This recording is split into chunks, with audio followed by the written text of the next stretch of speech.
Ils apprécient le fait que nous prions et prions beaucoup. Ils entendent sonner la cloche. Ils peuvent comprendre la valeur d'une telle prière qui consacre le temps, le consacre à Dieu.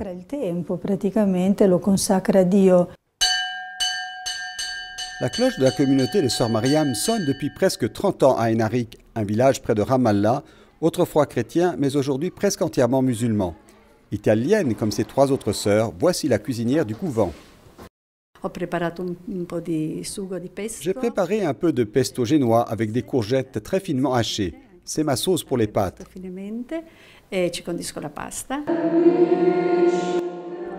Dans la petite église du patriarcat latin, toute la petite famille de l'Annonciation se réunit 4 fois par jour pour prière en communauté.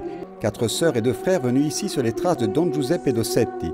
Ils parlent plusieurs langues, de l'hébreu au grec ancien. Sœur Maria Annunziata, 83 ans, pour ne pas perdre la main, les écoute aussi pendant qu'elle travaille. Elle nous a fait apprendre les langues, non pour le fait d'étudier, mais pour que nous puissions pénétrer davantage le texte. Être sur les lieux vous permet de pénétrer davantage le mystère de Jésus.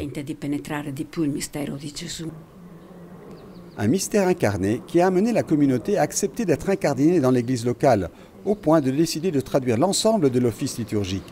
7 heures de prière par jour, toujours et uniquement en arabe. Un signe d'inculturation et du désir d'assumer leur langue et leur culture.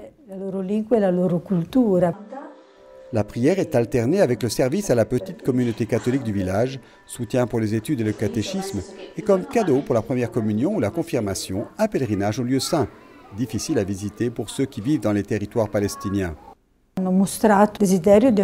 Ils ont manifesté le désir d'approfondir ces connaissances. Ils ont eux-mêmes déclaré « Nous sommes de cette église et nous ne connaissons pas les lieux saints.